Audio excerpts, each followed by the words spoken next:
Underdog Collectibles is an online shop run for collectors by collectors. Join them every Sunday, Tuesday, and Thursday night as they break new products, talk sports, and hopefully you'll pull a great hit to add to your collection. Visit them at www.udogcollect.com and tell them Wax Pack Hero sent you. Remember, always bet on the underdog.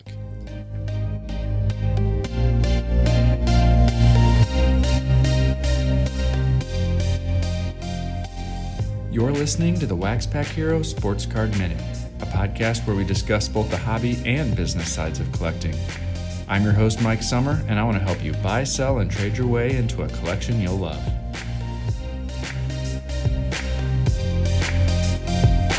Hello, everybody, and welcome back to the Wax Pack Hero Sports Card Minute.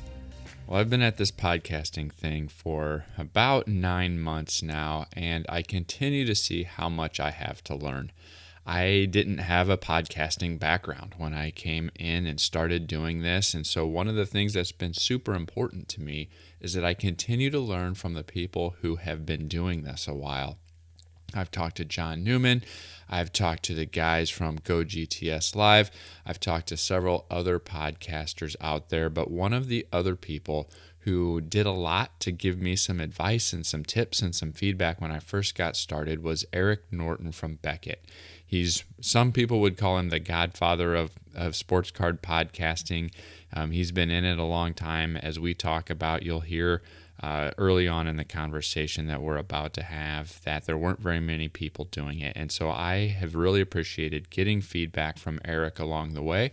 And one of the things that I just want to help highlight is if you don't have a background, you can still get into this sports card content game if you have a passion for it. And so I try to highlight conversations like this along the way that show some of the things that I've learned, as well as give you an opportunity to hear from some of the other people in the hobby that have been doing this a lot longer, and maybe you can pick something up along the way.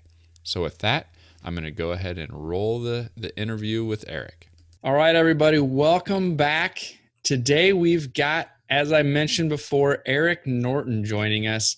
Many people may refer to him as the godfather of sports card podcasting. I'm not sure that he accepts that himself, but we're going to go ahead and bring him in and have a little conversation today about content creation in the hobby. So welcome, Eric. That's a tough thing to live up to, man. I'd like to be like the godfather of cheesecake or something like that. If we can make that happen, I'm good. But to be the godfather of sports card podcasting, that's a lot. That's a heavy load. Yeah, I think a lot of that, it stems from the fact that when you came onto the podcast scene, and we'll talk about that in a little bit more, but when you came onto the podcast scene, there was only, a handful of sports card podcasts at the time. Mm-hmm. And with the Beckett name behind you, I think that just gave so much credibility to the show and what you guys were doing with the show, that's where a lot of that comes from. But let's talk a little bit more about that. For those of you who don't know Eric, I'd love to hear a little bit more about your background even prior to coming to Beckett. And did you collect as a kid? What did you do as you started adulthood and those types of things? So, I collected as a kid. I tell the story, it was 87 Topps that got me into it. And I still love that set. And I mean, ultimately it was, but really where it really started was my sister had a subscription to Sports Illustrated Kids. And they had those perforated cards you could pull out. Yep. And she did that, and I checked them out, and I really I liked those. But then it was immediately, like, so obviously that's well after 87 Topps, but somehow, some way, my dad, he was a plumber, and he come home with boxes of cards sometimes, like full boxes of cards that, I remember a big box of 90 score, was it 91 score with the Master Blasters and that kind of stuff in it. So you had that, and 87 Topps was one of these boxes that we came home with, and I fell in love with the Bo Jackson card. Bo Jackson, you're my age. He's a iconic hero of that era. So you bet. That was Bo Jackson, and then really that's as fast as it went from baseball. As for me finding 87 Topps in baseball, it was basketball immediately thereafter, because then we're getting into the Jordan rules and the the Last Dance, Chicago Bulls later in the decade there. So it was basketball, but I always had a soft spot for 87 Tops. And then, if I'm being completely honest, my favorite card is it's that Bo Jackson rookie. But then number 2 is that Ricky Henderson rookie from 80 Tops. I love, absolutely love that. Prior to coming to Beckett, you were in the military and a variety of other things. Yeah, I was in the military. Served 2 tours in Iraq. During my time in the service, I went to 36 different states. I went to 7 countries. Had a good time there. Everywhere I went, I had a good time. Saw a lot of stuff that I wouldn't get to see otherwise. Then after I got out of the military, I started working for a company called Linden International, and Linden is probably best known for turning down the Ice Road Truckers show. They were approached by the production company to do Ice Road Truckers, and they said no. And then they turned to Conway, which was our biggest competition, and they started doing it. Linden was an interesting job because I worked in the mailroom, but it was all oil and gas. So we shipped explosives from Houston, Texas, up to like Prudhoe Bay, Alaska. So I learned a lot about the oil and gas industry working there. And then while I was working there, I also got a part-time gig with the Seattle Mariners, where I sold game-used memorabilia, like day of game-used memorabilia. So that was a lot of fun. I worked there for 3 seasons, and they were horrible, all of those seasons. And I don't think they've been good since 2001, actually. But I had a lot of fun. I always wanted to work in baseball. I wanted to work in sports, and I made that dream come true. That's cool. From a collecting perspective, you've talked a lot about how your own personal level of collecting has ebbed and flowed over the years and kind of continues to evolve. What are some of those areas of interest now? It's still Kyle Seager for me. But then, I'll take breaks and I'll just put it aside and because working at Beckett, it can kind of get a little wear on you a little bit because you're trying to keep up with everything. So Kyle Seager, interestingly enough, I just started picking up color prisms of 2020 Select Kyle Seager and putting that together. I helped my son put together the 69 Seattle Pilots team set from Topps. That was all him. That was all his money, but I helped him find them, and he had a lot of fun from that. He's from Seattle. He was born in Seattle, so that was fun. Other things I do pick up are the Ricky Henderson rookie, and then the Bo Jackson rookie I'll pick up if I see him cheap enough. And I know that this is a podcast and you can't see it, but I'll show you. I just started picking up these 1990 Donruss Juan Gonzalez reverse negatives. Yeah. And I think they're cool. I was a big Juan Gonzalez fan. I lived growing up in Texas. I thought Igor was awesome. So seeing a left-handed Juan Gonzalez was pretty sweet. And I think he could probably still just muscle one over the fence on a left-hander. It's a good chance that happens, but those cards and the cards like that are some of the most fun things to me about the hobby right now, is because those were big cards when we were young, and they were either hard to find because there was no such thing as the internet and eBay and ComC and all these other places online where you could go get exactly what you want. You had to stumble across them or be lucky enough to find them at a show. And as a kid, they were still a little bit more expensive, but you can pick them up for $1 or $2 now. And I was just having that conversation with somebody at the shop this weekend about how all these cards from when we were kids are affordable and fun to finally track down now that you've got, a few dollars to spend, and they're just a lot of fun. I won one of these Gonzalez cards on eBay the other day for 30 cents. And I was ecstatic, man. I was like, That's right. It was 30 cents, and it was $1.05 shipping for PWE. I was like, this is the greatest deal I've ever found. This is awesome. I was so happy. And it's gonna sit in my little PC area. I'm never gonna get rid of it, and it's gonna be fine. Delivered to your door for less than $1.50. Can't beat it. It's great. So how did you eventually find your way to Beckett? I've thought a lot about this recently, because it's interesting to me. I was at a card shop, and the guy's name is Justin Gruner. He still works at Beckett. I overheard him talking to the owner of the card shop about how they were looking for people at Beckett, and I just complete happenstance overheard him. So as he was getting ready to walk out the door, I said, "Hey, I heard you talking to Scott about guys at Beckett. and can I give you my information? And I did, and I didn't think anything of it. And I was still working at Linden at this time. I had transferred from Linden in Seattle down to Linden in Texas, and I was still like heavily involved in the day-to-day business of Linden in the oil and gas industry. While I was collecting, I really wasn't, pursuing a career change. Then I heard him say that, and I gave him my information, and I really thought, well, if it happens, it happens. If it doesn't, it doesn't. And then like 3 weeks later, his boss called me, and I was like, wow, that's interesting. He actually moved on my information, and they found some interest in there. And that began a 3-month process of me interviewing and waiting. I think I interviewed 3 times, and I waited and waited and waited, and I finally got hired. And it was again just complete happenstance. I got hired to be the coin analyst, and I can admit this now. I'm sorry to people at Beckett. I completely lied. I knew nothing about coins. I just wanted to get my foot in the door, and I did. And then when I was able to do that, I was the coin analyst for, gosh, it felt like at least a good half a year, 8 months. And I finally got moved over to hockey, and that's where I stayed until the beginning of this year. So then how you weren't the one who started the podcast. You took over and came and joined that as it was already established. How did that come about that you then moved into podcasting? So we have to go back a little bit. Before I joined the military, I was going to go to the Cleveland School for Broadcasting, and I went and I auditioned, and I passed. I did well on the audition. I got entrance into the school, and it was all going to be good. And then I looked at the bill, and I was like, well, I can't pay for this, so I'm going to join the military, which is what I did.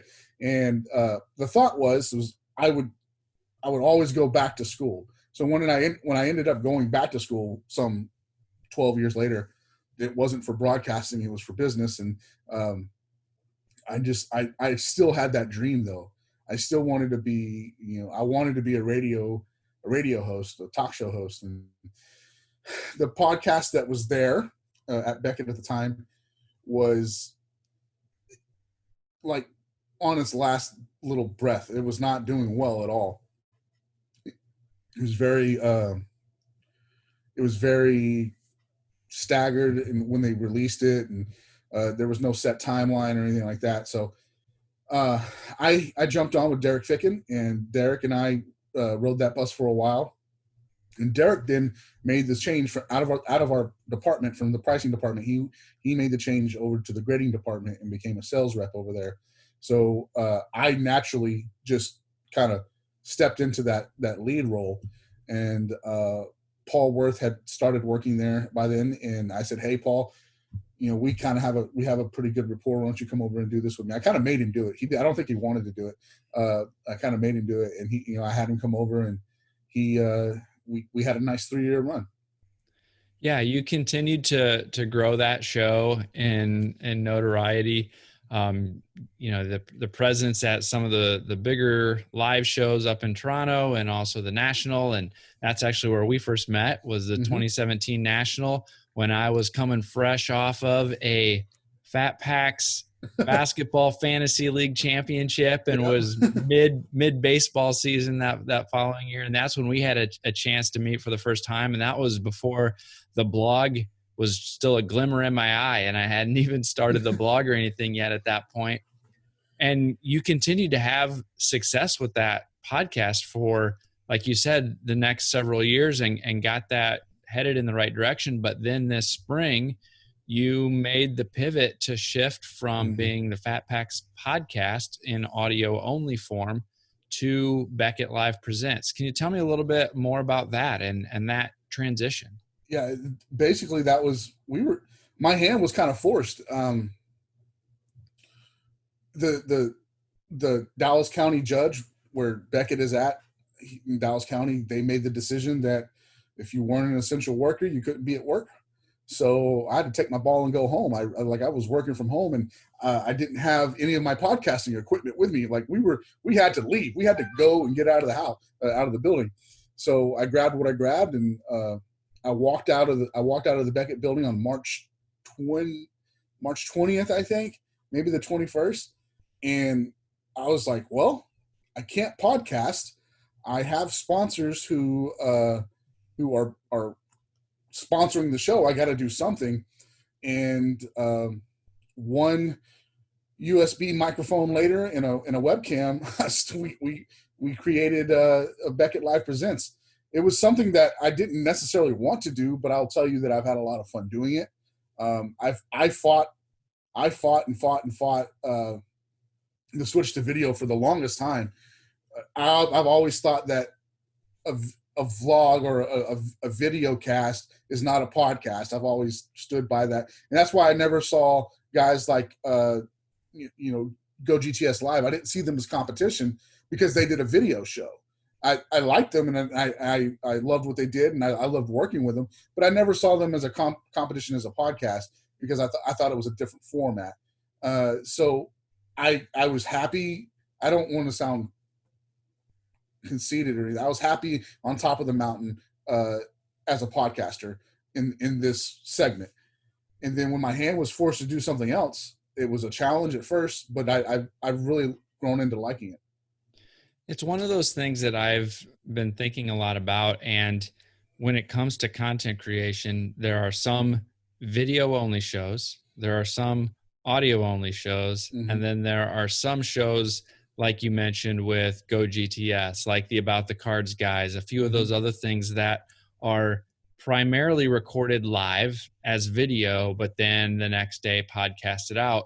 Right. One of the interesting things to me is I participated with some of the virtual shows, the virtual nationals that happened earlier this year. Mm-hmm. The guys from Breaker Culture and the one that they put on, some of the people that were attending that video driven show, there was no crossover between those people who are fans of those video only shows and podcasting. Yeah. And even though there are some shows that overlap, there is still a pretty segmented audience for those two things. I was just curious, what's your experience been? Have you had people who were big fans of the podcast that have also joined you and come over? Have you lost audience? Have you found new audience as a video only show? How's that transition been since you're pretty much strictly video now at this point? Right. Speaking of that, I should probably be uploading the audio file. You and I have talked about that off air before. It's something that I should be probably doing. I've found a whole new audience, actually. There are guys that came over. There's the long timers, the guys that have listened for forever, and I appreciate that. But I have also enjoyed those new guys who pop in and like, hey, I love your show, and thanks for doing these videos. This is great, and that's all well and good. And then there's guys, like you said, that are completely unaware of who I am. And I know that sounds weird, but like they're completely unaware that I was the host of the Fat Packs podcast for 3 years. And then they come over and they're like, well, this guy doesn't know what he's talking about. Who is this? And I'm like, well, I do have a resume. Let me help you with this. And I'm not trying to sound rude or anything like that, but I've been doing this for a while. The Beckett's just not going to throw me out there to the wolves. But those guys have actually become avid, I won't say that. Well, yeah, avid watchers of the show, and it's fun just to interact with them. Have you seen or have you observed any other emerging trends in the hobby from a content creation perspective? The quick show, I call it the quick show. When you started doing your podcast, it was somewhere between 12 and 18 minutes. I've noticed that like John Newman does his hobby quick hits, and it's 9 minutes, 10 minutes. That quick podcast format is something that seems to be popular and catching on. And then on the other end of that, on the other side, is the long form video, well produced, nice visual content being put out there every night. I can't do that every night. I don't know how people do that. That's a lot of work. But that well produced, timely show is gaining some popularity in content creation in this segment. One of the other things that I've observed, I came back, as I've talked about, came back to the hobby in 2016. As we've talked about, for those first several years, there was only a handful of hobby related shows. And as I look back on old archives, I see evidence that ages ago, Topps might have had a show.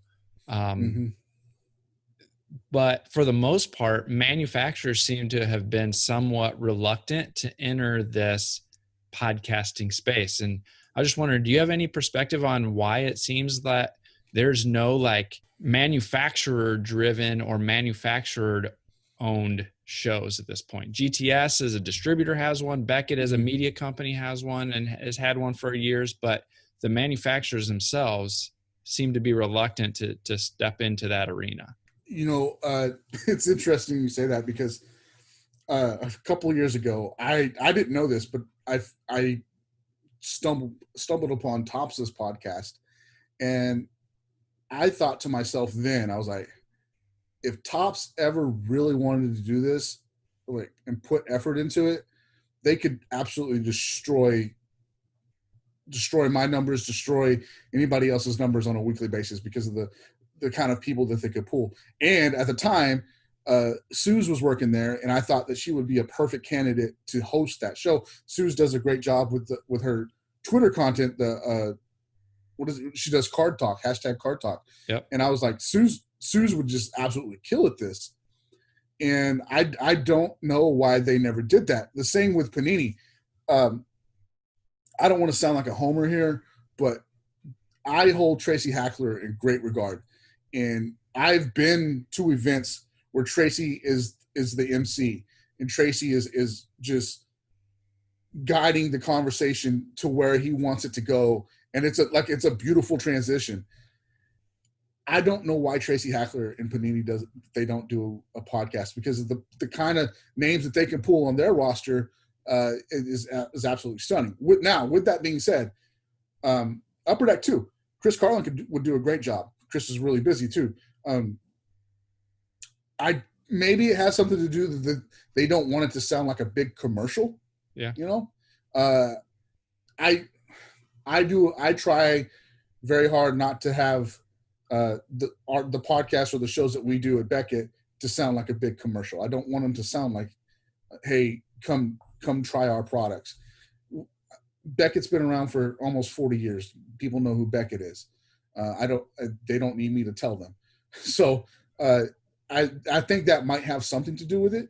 But just from the guest list alone that any of these companies could pull, could you imagine tuning into a podcast or a video show from Upper Deck with LeBron James, Michael Jordan, and Tiger Woods? I mean, right. Who wouldn't want to listen to that? Yeah, that's one of those reasons that it seems like there is opportunity there for them. And it just kind of surprised me as I've gotten into this podcasting space and learned more about it over this last year. It just really surprised me that they have not gone deeper into that arena.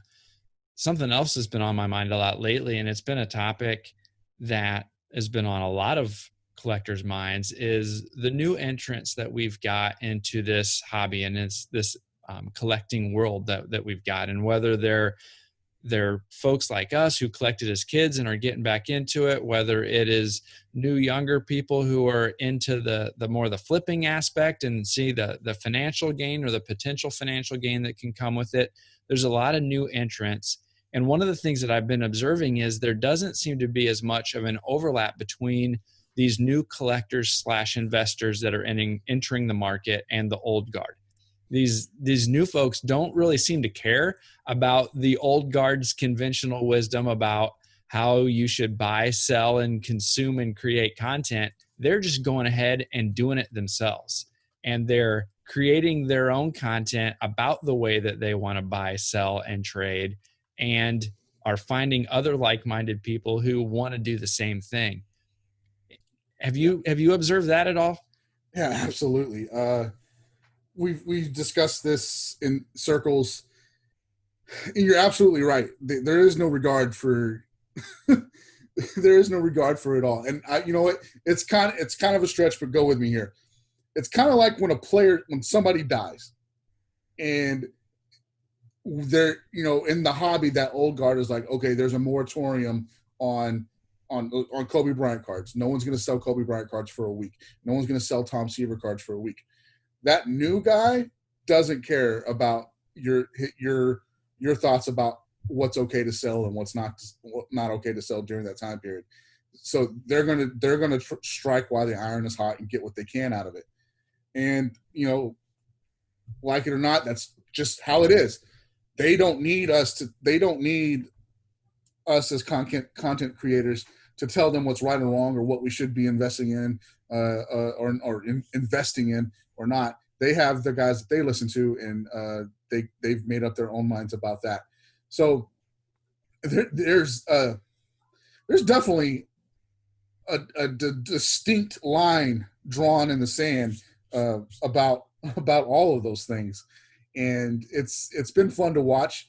I kind of just sit back, and I fall somewhere in the middle. I'm a millennial, I'm right there on the cutoff of the millennial. So I kind of see things one way, and I kind of see things on the other side too. To me, as long as it's quality content that's being created, it's not a lot of fluff. I'm not talking about like it needs to be produced well. That's not fluff. But if it's just somebody blowing smoke, then no one needs that. I think there's a danger there with people who are just blowing smoke, and newer people to the hobby listening to those guys and then getting burned on the other end. There might be some disgruntlement there that is unnecessary. So as long as there's a healthy dose of good quality sound content and sound information out there to be had, all we can do is produce it and hope that it's taken in. Yeah, it's one of those things that I think it's like, there's different mindsets, even with now football season's here, and the mindset of long-term, for the most part, quarterbacks are the ones who have the long-term sustained value. Position players are more flash in the pan and short-term in nature for their values to be high and then fall back down. And that's being ignored. That's one of those things that maybe is being ignored by some of the new entrants. But they also have a completely different mindset on how long they want to hold and own a player. And if their mindset is, I only want to hold this card for a month, then that might be fine that 3 years from now, that star running back or wide receiver isn't going to necessarily have the same long-term value. That's not even on their mind. And so I've been thinking a lot about how do I serve both those markets. Is it even possible to serve both those markets, the longer term traditional collector as well as this new entrant? Is there a way to help educate that new collector on the logic and some of the thoughts behind some of those longer held beliefs or conventional wisdom, while still leaving room for them to collect the way that they want to collect and to continue to grow and adapt and evolve the ways that the hobby is done in the future? I think there's got to be some kind of middle ground between those two where you don't just waffle around in the middle, but still provide value to both of those things. And I think it's a challenging position that we find ourselves in. And I'm not even sure how possible it even is. Yeah, it's a tough line to walk for sure. I think a perfect example of this is, we did the hobby hotline last week, and the issue of the second year card coming up, and Ziggy, for those who didn't watch it, go back and check out the hobby hotline. Mike and I were on it. Ziggy No is a contributor to the show, and he said, it makes no sense with the second year cards doing what they're doing. Go back and look at vintage cards and tell me a second year vintage card that, outside of Mickey Mantle or maybe, Clemente or Ryan, that does what these modern second year cards are doing. And it'd be tough to find.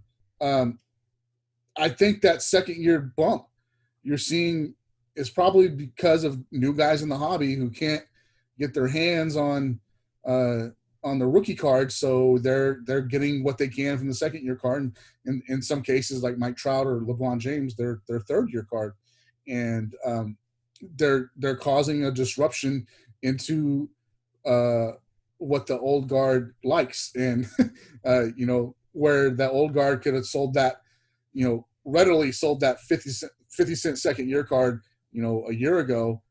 Now they can't find it because they sold it for 50 cents and it's being flipped for 100. Yep. So it's pain. It's a pain in the butt, man. But there's that line's there somewhere. I just don't know where it's at. Yeah. It's definitely a challenge. Definitely. All right. Definitely. Well, I've got a few rapid fire questions here to end our conversation tonight. And so it's just a few questions that we'll see what your thoughts are. So first of all, what is your favorite non-sports card podcast? Oh man, I jump around a lot. I don't want my pastor to listen to this. And my favorite murder. I love My Favorite Murder. It's a lot of fun. And then I flip between that and Lore. There's a show called Lore. It's by Aaron Mankey, and it is wonderfully produced. I tell people all the time, if you want to listen to a podcast, the growth of a podcast, go back and listen to Lore. Listen to it from episode 1 through all the way through the end, and just how this Aaron Mankey has grown as a podcaster is amazing. I'll have to check that out. I've not heard of either one of those, so I will have to check those out. As a fellow believer in Christ, Mike, do not go listen to My Favorite Murder. I can't recommend that one to you. But Lore, I like Lore a lot. So it deals with the lore of things, monsters and ghosts and things like that. Sure. The paranormal, I like it a lot. Okay. All right. Now, second, outside of the previously mentioned 1987 top set, what is your favorite junk era wax or junk era set? You know what? Don't hate me for this. 1991 Fleer. I like that mustard yellow. There you go. It's ugly. It's so ugly, but the Provision cards on the end of the set there are nice. And that I go back to Juan Gonzalez. I love that Juan Gonzalez from 91 Fleer. Yeah, I found about 12 factory sealed 1991 Fleer sets in this million card inventory that I picked up, and I've already sold them all. Somebody came in and bought them all up. So plus Juan Ray, right? You can find him and get $12,000 for it. All right, and finally, what is something that you learned outside the hobby that has had the biggest impact on you inside the hobby? That's a tough question. Yeah, that one's not as rapid fire. That's a more insightful one. That really is. I mean, I initially when you said that, I wanted to say patience. Mm-hmm. Yeah, but that's not going to help you right now. Patience in the hobby is not going to help. You know what though? Honestly, for what I do and where I work, is time management. It's being organized and being prepared. And if you're not those things in this hobby, you're probably not going to last long. Very cool. All right. So where can people find you and follow you and find the show? So you can follow us on Twitter at Beckett Live. Beckett Live Presents was too long. They wouldn't let me have it. So at Beckett Live, you can find us there. You can find us on all the Beckett Facebook pages. You'll see a link to the show. We go live every Tuesday. Actually, Tuesday nights are different. Tuesday nights is called Beckett Live Presents The Grad School. So that's me and Steve Grad. If you like Pawn Stars and you're a fan of Steve Grad, we do an autograph show every Tuesday night, and it's a lot of fun. And then Wednesdays and Thursdays, I kind of run the show, and I get to bring on the guests that I want to bring on. And we have a lot of fun doing that. One week it might be a collector, and then the next week it might be the all-time leading career receptions leader in the NCAA. So it's a little fun, and I get to do what I kind of want to do there. And we always talk a little bit of the hobby, but we get some life stuff in there too. Very cool. Well, thank you again for coming on and joining me tonight. It's always good to talk, and I love getting insight and perspective from folks who have been doing this a lot longer than me. So thanks again, Eric. Thank you, sir.